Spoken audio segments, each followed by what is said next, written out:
를 이제 이렇게 표현한 종의 비주얼 맵인데 트위터도 있고 되게 다양하게 되게 큰 규모의 회사들이 그 개인 정보가 유출이 되는 경우가 되게 많아요. 지금 그렇기 때문에 프라이버시의 중요성이 더욱 강조되고 있죠. 그리고 현재 암호화폐는 이제 단순한 가치의 저장 수단에서 실질적으로 우리가 쓸 수 있는 돈의 역할을 하기까지 아직까지 가야 할 길이 좀 먼데요. 솔직히 블록체인의 기술에 대해서 정확하게 알고 있는 사람이 몇 없잖아요. 그러니까 그걸 개발자들이나 그런 쪽에 일하는 사람들이나 되게 자세하게 알고 이제 로드맵을 그리고 그려나가지, 실제로 쓰는 사람들은 전혀 그런 거에 대해서 모르거나 관심이 없거든요. 그런데 암호화폐는 그러니까는 그런 이상이라든지 그런 이념만으로는 대중에게 다가갈 수 없는 거죠. 현재 암호화폐가 쓰이고 있는 99%가 거의 뭐 트레이딩에 쓰이고 있잖아요. 돈을 벌기 위해서 쓰이고 있는 게 대부분이기 때문에 현재 암호화폐는 이제 실용성 없이는 아무런 힘이 없고, 그리고 실용성은 자주권 없이는 도달할 수 없습니다. 이게 무슨 말이냐면, 암호화폐는 이제 은행의 허락 없이 이제 거래를 할 수 있는 수단이잖아요. 그러려면은 그 암호화폐가 그 암호화폐로서 설 수 있는 어떤 독립적인 형태가 되어야 되는데, 그러기 위해서는 자주권이 필요한 거죠. 그리고 자주권은 사유권 없이는 성취할 수 없습니다. 사유권은 개개인이 모두 자기 지갑에 누구도 터치할 수 없는 자신만의 암호화폐를 가지고 있다는 거죠. 자주권은 아무런 속박이나 간섭을 받지 아니하고 스스로의 문제를 스스로 결정하고 처리할 수 있는 권리를 얘기하고요. 자주권은 이 두 가지로 이루어져 있는데요. 특히 암호화폐에 있어서는 사유권 플러스 실용성이 합쳐지면 자주권을 행사할 수 있게 됩니다. 이게 무슨 말이냐면, 재산을 소유하고 있는데 그 소유하고 있는 것만으로는 이제 내가 이걸 어떻게 쓰는지를 모르면은 아무 소용이 없잖아요. 재산을 소유하고 있어도. 그런데 이 재산을 소유하고 있으면서 이거를 어떻게 그러니까는 이거를 어떻게 쓸 수 있는지도 알 수 있으면은, 그로써 이제 그 개인이 어떤 화폐를 쓸 수 있는 힘을 가지게 되는 거죠. 가지고 있으면 결국 의미가 없기 때문에. 거기에 있어서 이제 프라이버시가 되게 중요한 기본 권리가 되는 겁니다. 현재 나와 있는 퍼블릭 블록체인 중에 비트코인을 예를 들면 투명하고 이제 누구든지 거래 장부를 볼 수 있죠. 모든 참여자가 거래 내용을 볼 수 있고, 규제를 준수함에 있어서는 유리하지만 프라이버시를 지키기에는 역부족이다. 그리고 프라이버시에 특화된 블록체인, 현재 나와 있는 모네로나 디캐시 이런 블록체인 암호화폐들을 보면은 프라이버시는 보장해 주는데, 이게 프라이버시를 보장하다 보니까는 그 원래 레이어 위에 또 프라이버시를 위한 또 특화된 레이어를 얹기 때문에 그 확장성의 부재가 있어요. 확장성의 부재가 무슨 말이냐면은, 이제 최대한 많은 사람들이 써야 되는데, 그렇게 쓰기 위해서는 속도도 빠르고 용량도 작고 그렇게 해야 되는데, 지금 현재 나와 있는 이런 다른 암호화폐들은 그런 면에서 되게 많이 부족해요. 비트코인보다 훨씬 많은 몇 배의, 거의 블록마다 몇 배의 킬로바이트의 그 저장 공간을 갖고 있기 때문에, 이게 쌓이고 보면은 이거를 이제 다 보관해야 하는 장부가 엄청나게 용량이 커지거든요. 그렇기 때문에 이게 확장이 되기에는 되게 되게 무거운 그런 어떤 암호화폐가 되기 때문에, 현재 나와 있는 프라이버시 획득하는 코인들은 확장성이 현재 부재하고, 그리고 개개인의 프라이버시는 보장되지만 규제를 준수하지 않는 경우가 많습니다. 비트코인은 거래를 함에 있어서 총 3가지의 정보를 모든 사람들에게 유출을 해요. 그것은 이제 보내는 주소, 받은 주소, 그리고 보내는 비트코인의 수량, 이렇게 3개가 있거든요.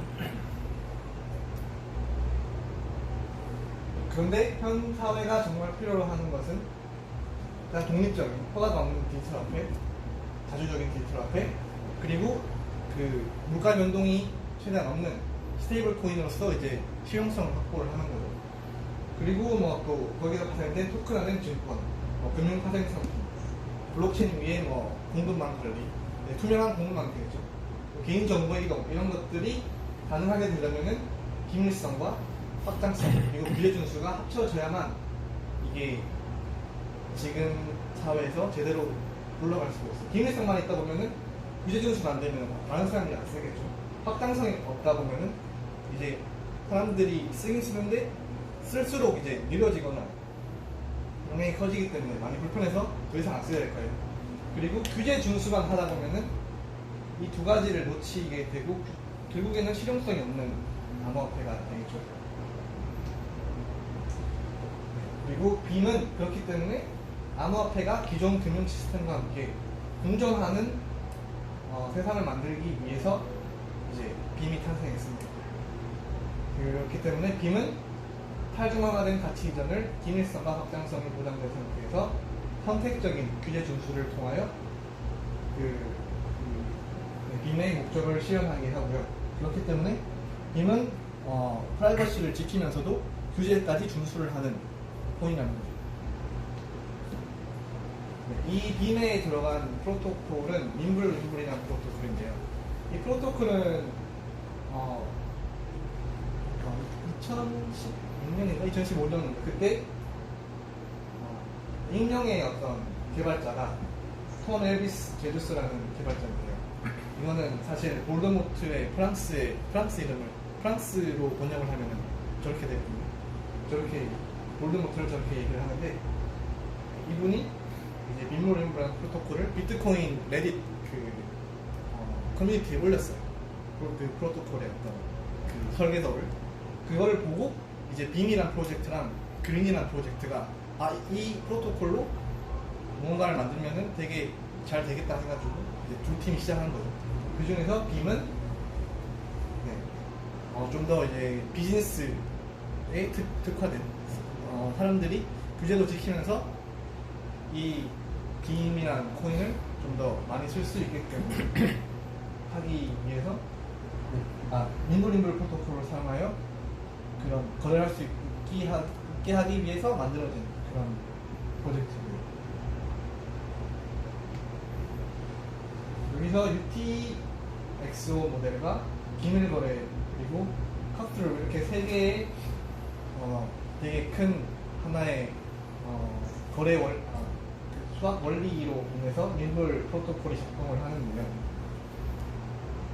일단 UTXO 모델에 있어서 각각의 유저는 기능이 안전한 에그 박스의 키를 보유하고 있습니다.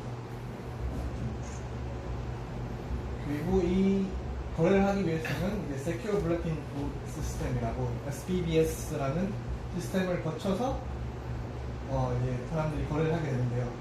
이렇게 거래를 하기 위해서는 발송자와 발신자 모두, 수신자 모두 온라인 상태여야 하거나 혹은 SBBS에 연결되어 있어야 해요. 그런데 빔은 이제 온라인으로 연결되어 있지 않아도 SBBS를 통해서 이제 거래를 가능하게끔 하기 때문에 실제로 온라인이 될 필요는 없고요. 그리고 이 거래를 하기 위해서 나오는 그 공식 안에는 문에는 비트코인의 빔의 양이 들어가는데 그 양이 수렴해서 합이 0이 되어야만 이 거래가 수렴이 되고요. 그리고 이 숫자 값이 양수여야만 거래가 수렴이 되고요. 그리고 이 UTXO 모델에 있어서 사실은 안전한 예금박스라고 말씀드렸지만 그것은 페더슨 커미트먼트란 이런 공식을 이제 대신해서 표현하는 그런 어떤 메타포 같은 그런 건데 이 페더슨 커미트먼트는 위장 인수를 이용해서 이제 개인의 프라이버시를 보장하는 그런 어떤 공식인데요. 예를 들어서 이제 곱하기는 사람들이 다 할 수 있죠. 곱하기는 할 수 있는데 분해는 힘들어요. 보면은 이거의 값을 누구든지 낼 수 있겠죠. 근데 반대로 값을 주고 무엇이 두 개가 곱해져서 이 값을 냈느냐를 찾기에는 훨씬 더 그 과정이 복잡해져요. 그리고 실제로 빔에 쓰이는 그런 어떤 수학 공식은 저런 어떤 숫자를 되게 큰 숫자로 이제 큰 숫자를 계산해야 되기 때문에 저렇게 작은 숫자보다 훨씬 더 많은 복잡한 과정을 거쳐야만 이제 이 숫자에 도달할 수 있는데 그거를 또 이제 거기서 이렇게 플러스까지 활용해서 그 좀 더 세분하게 더 계산을 하기 힘들게 하는 그런 공식. 그리고 트랜잭션 커스트라는 이거는 예를 들어서 이제 A에서 C까지 가야 되는데 중간에 B라는 과정을 거쳐야 돼요. A에서 B로 가고 그리고 C로 가는데 그 B라는 과정을 이제 없애버리는 거죠. 없애도 블록체인의 그 장부에 있어서 딱히 오류를 일으킬 만한 그런 어떤 그런 어떤 건 없기 때문에 이렇게 중간 과정을 생략할 수 있습니다. 그래서 UTXO의 현황만 남겨두고 이렇게 같은 과정이 모든 블록체인 생성에서 반복되기 때문에 용량이 현저하게 줄어드는 거죠. 그리고 보면은 보시다시피 이제 비트코인의 거래량이 지금 제일 많고요. 다른 이제 그 프라이버시 암호화폐랑 비교해 보면은 현재 빔이 이제 그린과 거의 같이 시작했거든요, 프로젝트를. 근데 빔의 지금 거래량이 그린의 한 2배 정도 되고요. 블록체인의 크기는 이제 비트코인이 제일 많죠. 근데 거래량에 비한 블록체인의 크기를 따져보면은 지금 모네로라든지 지켓이는 엄청나게 지금 블록체인 전체 장부의 크기가 되게 크거든요.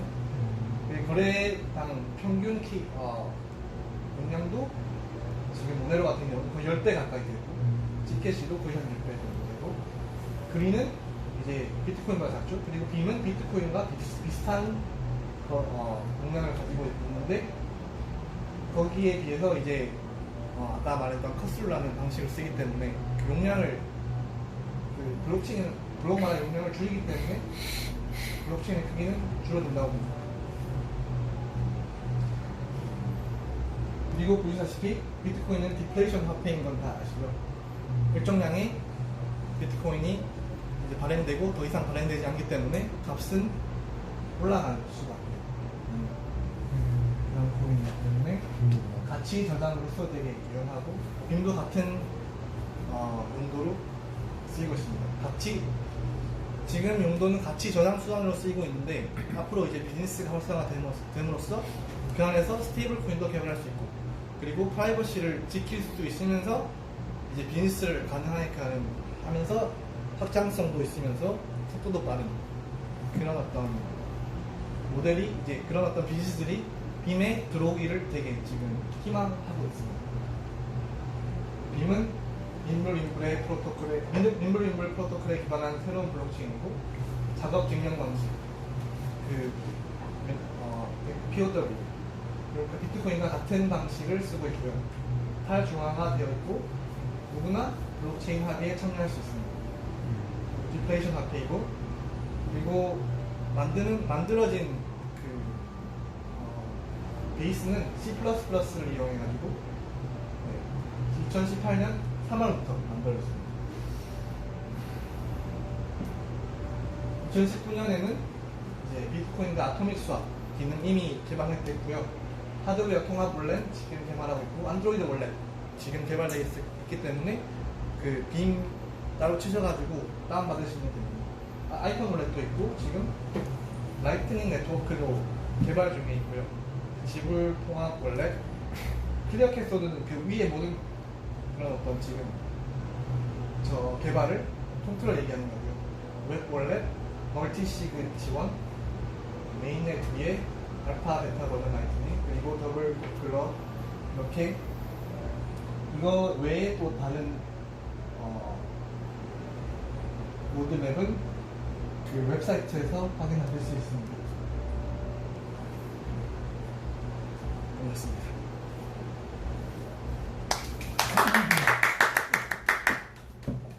따로 질문 있으신가요? 질문이야 많죠. 하나씩 하나씩. 지금 혹시 커뮤니티를 운영하시려면 어차피 네. 물론 글로벌하게 움직이는 그런